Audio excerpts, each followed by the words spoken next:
Bonjour à tous les mangeurs de livres. Alors aujourd'hui, une petite pastille fun. Je vais vous parler de Captain Future d'Edmond Hamilton.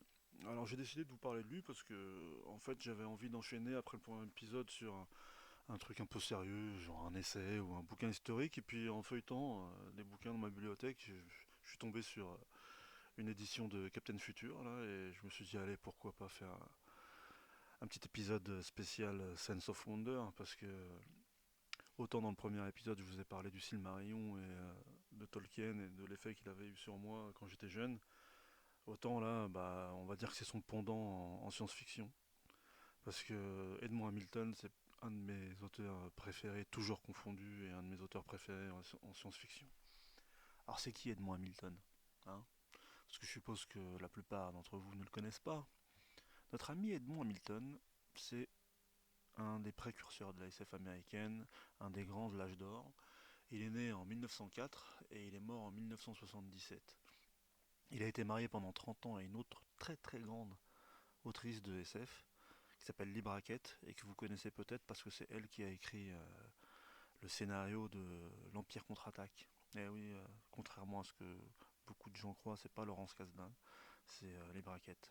Parce que en plus d'être autrice de SF, elle était scénariste pour Hollywood. Elle a écrit le scénario du Grand Sommeil ou de Rio Bravo par exemple. Et donc ça a été un couple fantastique pendant plus de 30 ans dans l'histoire de la SF américaine et même mondiale.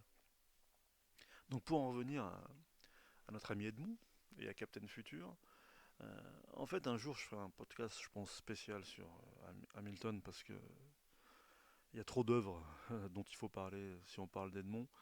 Et là comme j'avais décidé de faire un épisode un peu moins long que le premier, juste histoire de parler de Captain Future, euh, j'en ferai un plus tard, donc vraiment plus approfondi sur Hamilton. Donc, notre ami Hamilton, c'est ce qu'on appelle un pulpster. Qu'est-ce qu'un pulpster?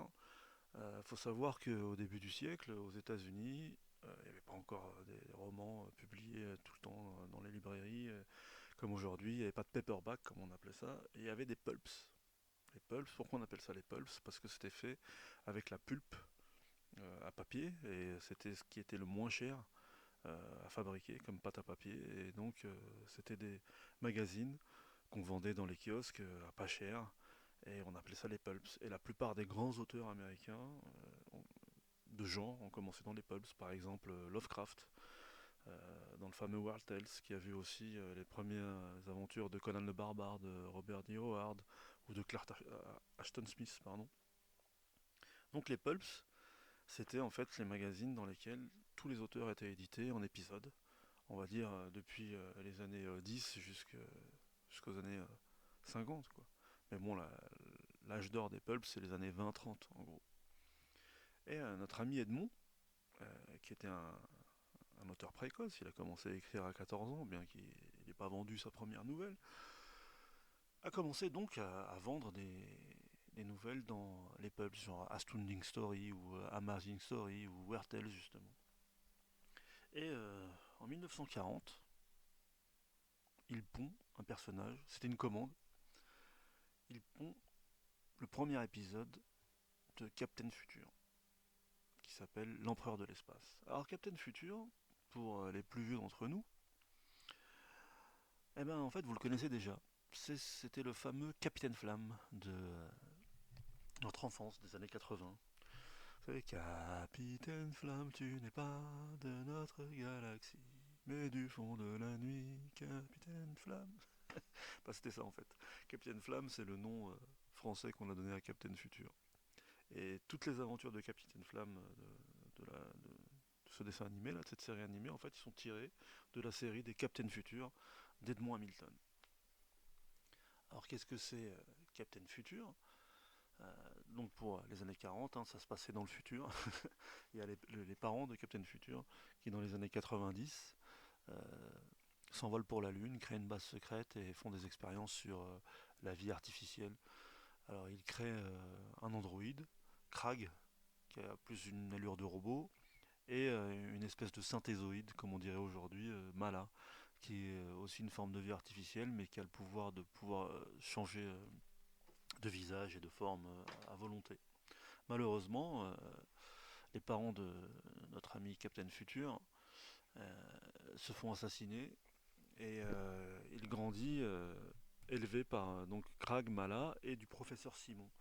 Qui est le professeur Simon? En fait, c'est le cerveau qu'on a mis dans une espèce de bocal volant euh, qui lui permet de subsister et de garder la conscience intacte de ce fameux professeur qui était un génie lui aussi. Et donc ces trois formes de vie étranges euh, élèvent notre ami Captain Future jusqu'à sa majorité.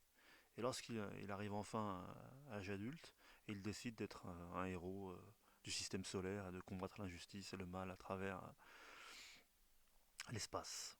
Donc il se fait vite une réputation de redresseur de tort, et ainsi commencent ses aventures. Et dans le premier épisode, donc l'empereur de l'espace, il va de planète en planète dans le système solaire, parce que dans le monde de Captain Future, l'humanité a réussi à essaimer à travers le système solaire, pas à travers la galaxie, mais à travers le système solaire.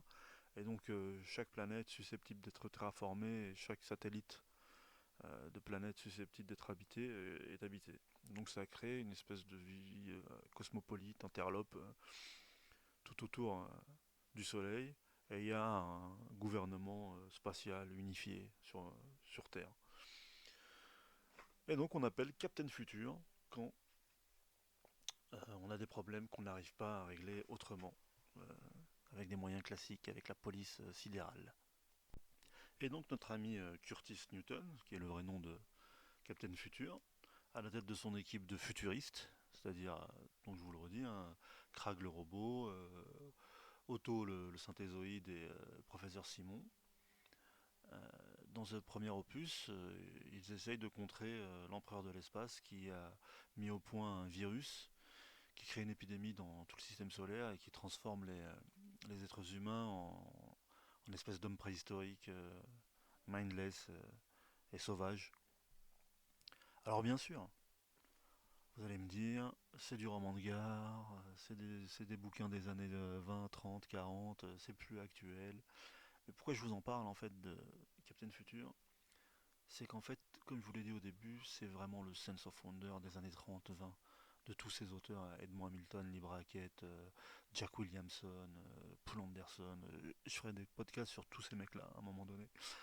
Mais ce qui est fort, c'est qu'il a une manière d'écrire. En fait, Edmond Hamilton, surtout, il était capable d'écrire 10 nouvelles et 2 romans en un mois. Et de vous embarquer dans chacun de ces textes. Moi, je me rappelle, par exemple, quand j'ai lu la Captain Future, parce que comme c'était pour les pubs, il y avait des contraintes à respecter, un nombre de pages, etc. Par exemple, l'origin story de Curtis Newton, l'histoire de ses parents qui s'envolent pour la Lune parce qu'un politicien véreux les pourchasse et qu'il veut mettre la main sur les découvertes scientifiques qu'ils ont mis au point. Et ensuite, le fait qu'il se fasse assassiner et que Capitaine Futur est élevé par les trois entités artificielles, là, bah, ça prend une page et demie. Une page et demie, il y a toute l'origin story, c'est nickel, il n'y a pas d'accro, on a tout compris, on sait où on en est. Et ensuite, on part direct dans l'aventure, il n'y a pas de temps mort, c'est à l'ancienne. C'est comme quand on lisait par exemple une nouvelle de Robert Howard avec la première phrase, que ce soit pour une aventure de Conan le Barbare ou de Elborak ou d'Almuric, on était pris tout de suite. Et je trouve que c'est une qualité qui se fait rare aujourd'hui. On va dire que c'était des écrivains for hire hein, à l'époque, qu'ils avaient une technique pour accrocher le lecteur et que c'était peut-être artificiel, mais en fait non, parce qu'on se rappelle que des bons en réalité. Dans les pulps, il y a eu des centaines, voire des milliers d'auteurs qui sont passés dans les pulps et ils n'ont pas tous pérennisé leur œuvre. Alors que par exemple Edmond Hamilton, il a une vraie œuvre. On se rappelle encore de lui, il est encore édité aujourd'hui en France. Par exemple, je vous conseille la saga des étoiles qui est éditée chez J'ai lu. En fait, la saga des étoiles, bon, c'est une petite aparté, hein, mais c'est deux livres qui suivent, Le Roi des Étoiles et Retour aux Étoiles. Moi, c'est par ces deux livres que j'ai connu Edmond Hamilton, et c'est fantastique, c'est une de mes histoires préférées de science-fiction. En gros, c'est un comptable à New York qui se retrouve propulsé dans une bataille intergalactique à l'autre bout de la galaxie et qui doit affronter le meilleur vilain de tous les temps, tout genre confondu, qui s'appelle Shor Khan et qui trouve une princesse des étoiles. Et bon, comme d'habitude, et ben là, c'est le parfait Sons of Wonder. Un jour aussi, je vous ferai un podcast juste sur ces deux bouquins. Et celui qui est aussi facile à trouver, c'est chez Folio, ça s'appelle Le Loup des étoiles. Bon, vous allez me dire, il y a beaucoup d'étoiles dans les titres, mais c'est ça. Le Loup des étoiles, pareil, là c'est disponible en un seul poche, mais il y a trois romans qui suivent. Et c'est l'histoire d'un enfant qui grandit sur une planète où la gravité est plus importante que celle de la Terre, parce que ses parents étaient des espèces de missionnaires sur cette planète.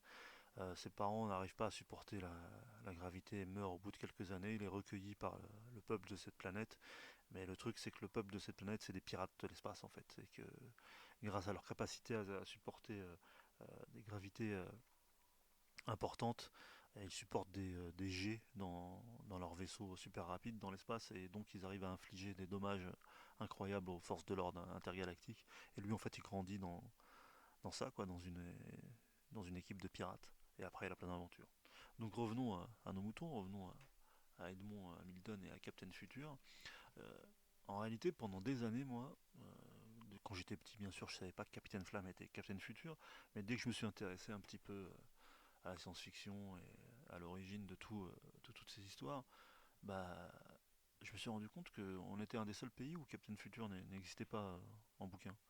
Et il y en avait bien sûr aux États-Unis, mais ça a été traduit donc au Japon, partout en Europe, il y en avait en allemand, il y en avait en Amérique du Sud, et nous on n'avait pas Captain Future. Et c'était un peu chiant. Alors, à un moment donné, j'étais un peu un chasseur de pulps. Des fois, on en trouve un peu dans certaines boutiques spécialisées, donc j'avais lu un épisode ou deux, mais j'avais jamais eu de bouquin, Captain Future. Et nos amis du Bélial, donc pour ceux qui ne connaissent pas, le Bélial, c'est un éditeur de science-fiction qui a édité pas mal de chefs-d'œuvre de la SF. Et nos amis du Bélial, en 2017, ont commencé avec le tome 1, le volume 1 de Captain Future. Et je crois que pour l'instant, ils en sont au sixième ou septième.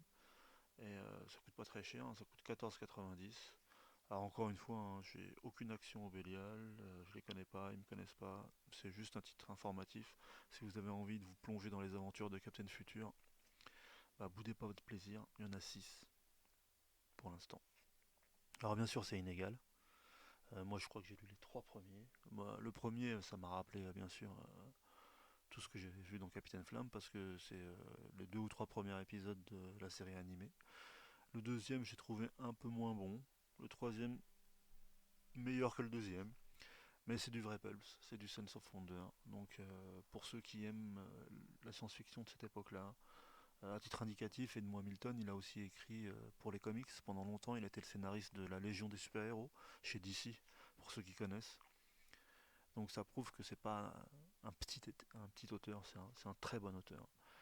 Et donc voilà, c'est un tout petit podcast là. Je voulais juste faire une petite partie fun. C'est aussi pour voir si la technique du podcast marche et si j'arrive à balancer le deuxième épisode sur Apple Podcast parce que c'est un peu chiant au début Apple Podcast. Donc soyez patient avec moi. C'est peut-être pas encore au point, mais je vous promets que ça va s'améliorer avec le temps et qu'il y aura des podcasts de meilleure qualité. Donc j'espère que au moins je vous aurai intéressé à Edmond Hamilton et que vous continuerez à suivre ces podcasts. Merci beaucoup et à bientôt les mangeurs de livres.